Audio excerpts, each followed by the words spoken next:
this is kind of your typical story, it's seemingly so, of a couple fighting over directions.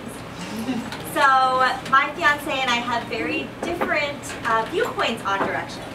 He likes to use what he calls relative location. So he finds places by thinking of places that are around those places. So, for instance, tonight he probably would have found Latage by thinking of the bookstore that's down the street.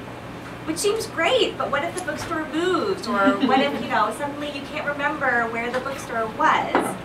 I'm the kind of person who uses absolute location. So I like addresses, and I like intersections, and I like coordinates. And I think that this all stems, of course, from a fear of getting lost. I don't like to be lost. I like to know exactly where I'm going, and I like to know exactly where I'm going to, when I'm going to get there. So needless to say, whenever we're going anywhere, it's very interesting. So I think that my fear of getting lost and getting royally screwed over by relative location started when I was about 10 years old, and I was in Maine with my parents, and it was parent-kipper weekend at camp. And my parents and I decided to go to the huge L.L. Bean store, which is really, really cool, if people haven't been there. And we asked the camp directors for directions. They handed us this yellowed sheet that looked like it was photocopied, in the 1970s. And it was very detailed. It was like, okay, so you're going to go to this red barn and you're going to turn right. And then you're going to, see the stone ledge, and you're going to make a slight left. And then, when you get to the third ice cream store, you'll finally be there. We were like, okay, we can do this.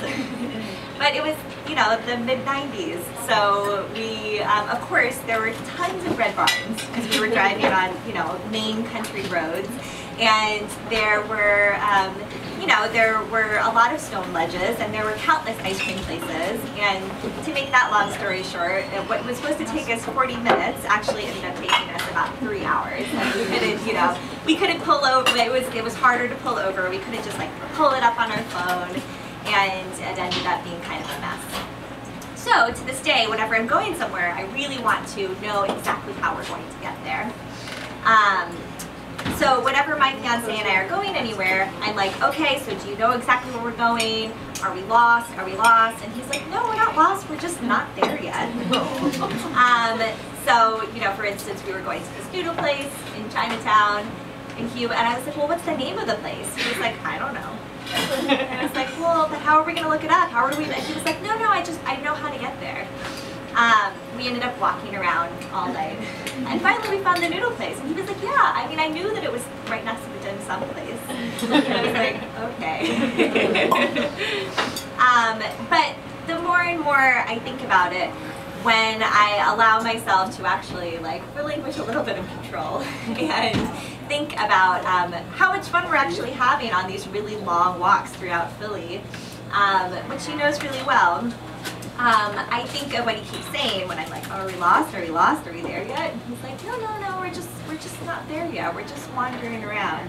And I think that that's sometimes, a better place to be.